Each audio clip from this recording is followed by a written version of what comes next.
everyone, welcome back.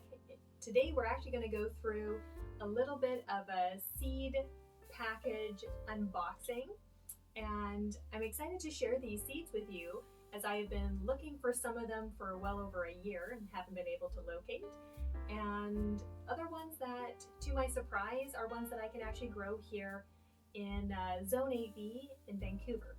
So I'm going to introduce you to this small little company. They're located in Nanaimo, BC.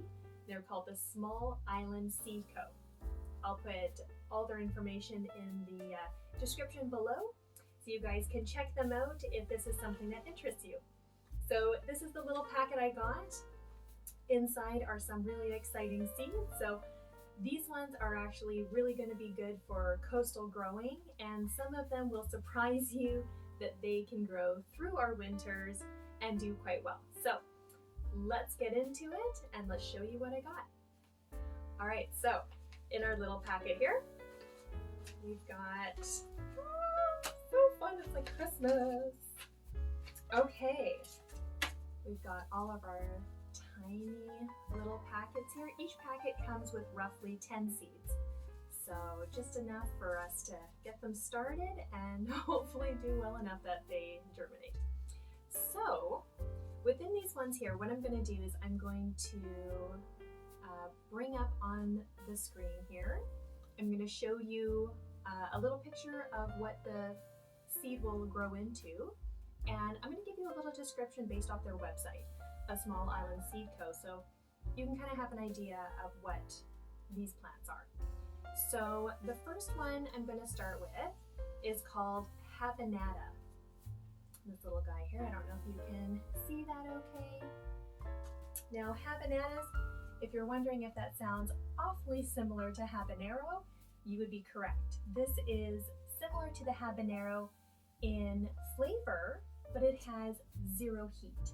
So this one I'm most excited to start growing, as I would love to incorporate the flavors of habanero, especially into sauces and soups and anything else I can think of, without having to worry about the heat tolerance. So let me give you a little description as to what they say about the habanado pepper. So it is a very unique pepper variety and a real marvel of natural breeding techniques. This variety is a truly heatless variety of habanero, so those who cannot handle any heat can experience the wonderful flavor that habaneros have to offer. The plants grow to be about 2.5 feet tall and 2 feet wide, and they produce a heavy crop. When planted early in the season, these peppers are one of the first varieties to ripen. These plants do very well in northern climates because they don't need to spend energy on developing the heat. So the pods taste amazing fresh, but also make a great sauce. So there you go, habanadas. If you want to have the flavor and none of the heat, get yourself one of those. Now, the next one on my list is one that I had heard about probably about 1.5 years ago. It's called the Queen of Malinalco, and it's a tomatillo. So I grew tomatillos this year with not much success. For some reason, the plants didn't really take off and they were quite small. It was disappointing. But the Queen of Malinalco, I hear, is very different in flavor and also has a very different look to it. So you'll see it come up on the screen here and you'll understand what I'm saying. Now, the description of the Queen of Malinalco tomatillo is that it's a fruit-producing plant in the nightshade family. This variety tastes completely different from all other tomatillos. They taste fruity and sweet. And it's really easy to remove the insides and seeds so the fruits can be used for stuffing, much as one could do with peppers. Not only can the fruits be stuffed and roasted, but they're also great for eating fresh in salads and sandwiches. This may be the most versatile tomatillo available, as the plants are very productive and will keep producing fruits until frost. If planted early enough in the season, the plants can produce a second wave of fruits as well. So there you go. Very excited to do my tomatillo. this year, and hopefully I'll have some great videos up of the progress and process of growing those.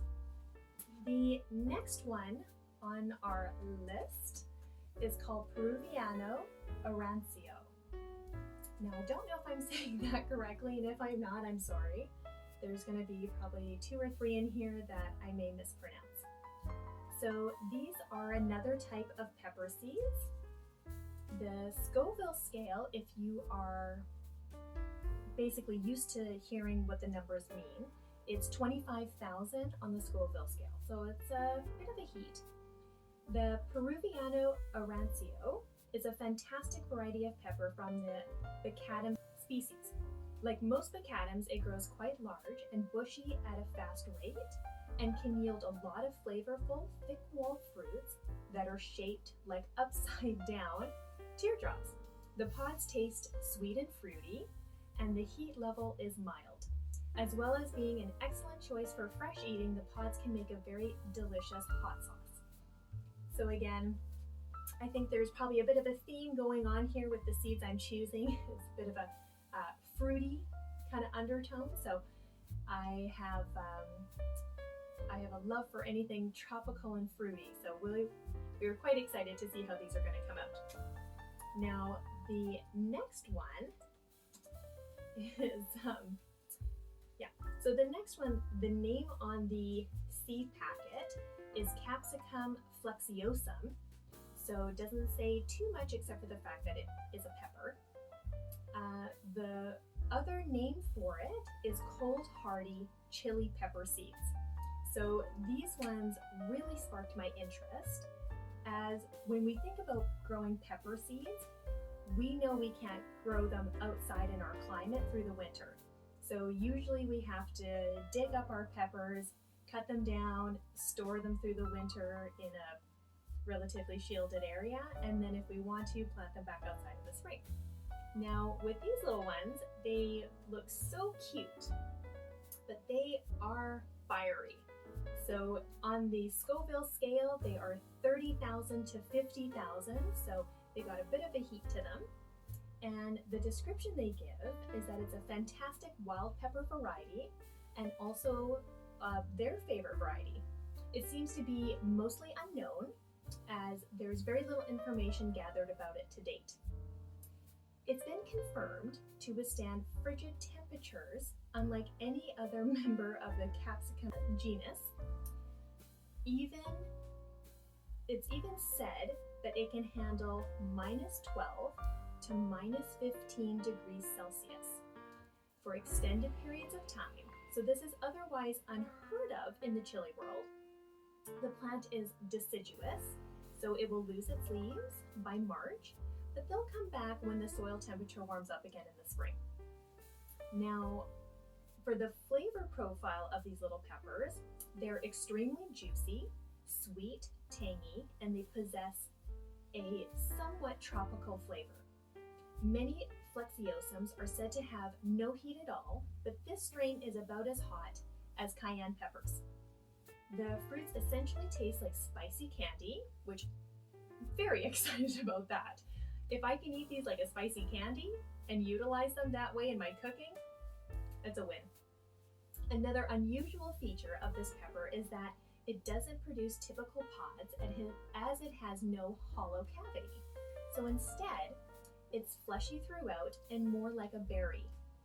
Also, the seeds are black, not yellow or cream like most other peppers, and this pepper is a must-have for chili lovers and collectors. So if you are one of those, as I am, this will be the chili for you.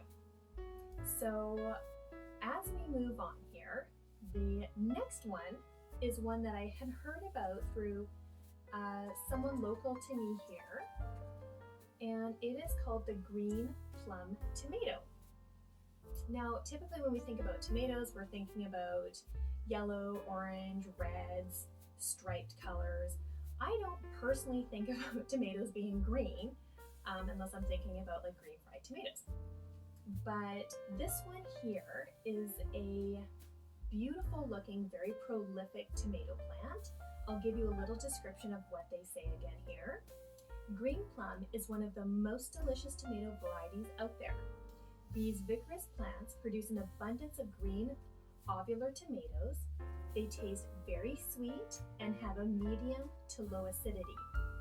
Green plum is one of the best varieties for eating fresh off the vine, but they lend their flavors nicely to cooked dishes as well. The fruits can sometimes be difficult to identify as ripe because they barely change color from green to greenish yellow, so it helps to give them a little squeeze as they'll become plump. And they are also organic and open pollinated. So again, these tomatoes, really excited to see how they produce here and of course how they taste. So another one to add to your list, especially if you are a tomato lover. So we are back to a pepper variety. Now this one here, I don't know if I'm saying this right or not. It's Aji Fantasy seed, so Aji, unclear. But these ones look just really sweet and cute, and I'm intrigued by just the mild spice. So these ones here on the Scoville scale are between 5 and 10,000. They are mild and delicious as a variety of the Baccatum species. These peppers have an odd shape, but an outstanding flavor. So they taste very fruity and sweet, but this variety has a very low heat, so it may be tolerated and enjoyed by many. These plants can grow quite large, about 5 feet tall, that's pretty tall, and 3 feet wide, and will eventually be weighed down by an abundance of beautiful and delicious fruits. These peppers are great for fresh eating, making into sauce, or the pods can be dried to make great tasting flakes and powder. So again, another exciting variety, especially for the fact of how big it gets and the beautiful bright yellow peppers. What a delight for the senses to go see that. So again, comes with about 10 seeds. So these little ones here, again, going with my theme of very fruity and sweet, but these ones do have some heat. So their description is the lemon drop pepper is an excellent chili to grow in the garden. It can grow quite large for a pepper plant under ideal conditions, and is eventually weighted down by an abundance of bright yellow peppers. The pods are mild in heat, roughly about the same as cayenne or Tabasco, and they taste absolutely delicious, bright, tangy, sweet, and fruity, and these plants are productive and highly prized for their culinary value. Now, the plant can grow to be about 4 feet tall and equally wide. Under ideal growing conditions, these plants may yield over 100 peppers in their first season. That's pretty good. And the fruits ripen through the summer and into the autumn. The peppers can be left on the plant to allow for a single late season harvest, or they may be picked early for cooking throughout the growing season. Okay, so the next variety that we're going to go over here is called Coyote tomato. Now, this one is a cute little tomato. There we go. All right, so they just look like little yellow cherry tomatoes, but the description was one that interested me. So these ones here, the description of them is, Coyote is such a delicious and productive variety of tomato. The plants produce on early abundance of grape-sized tomatoes that are quite versatile in the kitchen. The plants are usually the first to produce ripe fruits, but they're also the last, so very long-lasting growing season, which is great. They are not of the usual tomato species, but instead they are classified as Solanum, and I'm sorry guys, I cannot pronounce this word, Pimpinellifolium, or aka the currant tomato. So their flavor is quite different. They are low acid and extremely sweet. This is a must-grow variety for any tomato lover. The indeterminate plants can use a good support to grow up, but because of their superior disease resistance, they can sprawl on the ground as they please without the risk of disease. They are resistant to blight, fusarium, and blossom end rot. Under ideal growing conditions, these plants can yield hundreds of fruits. They are ideal for use in salads or fresh eating right off the vine, and they make a very delicious and interesting flavored sauce as well. Alright guys, there you go. There is my top 8 growing seeds for this coming spring of 2023. I'm very excited to see how these guys are going to produce in my yard, and of course how they're going to taste. So we're going to do some extensive videos coming up in the spring showing you the whole process from growing them from seed all the way to production. So hope you guys enjoyed. If you have any questions, please leave them in the comments below. And of course, if you haven't subscribed, please consider subscribing to my channel. If you want to be notified of the videos, hit that bell and hit all so you'll see every single video that is put up. If you like this video, please give it a thumbs up and share it with your friends. And hopefully a lot of us coming up in the future can grow some new and exciting seeds.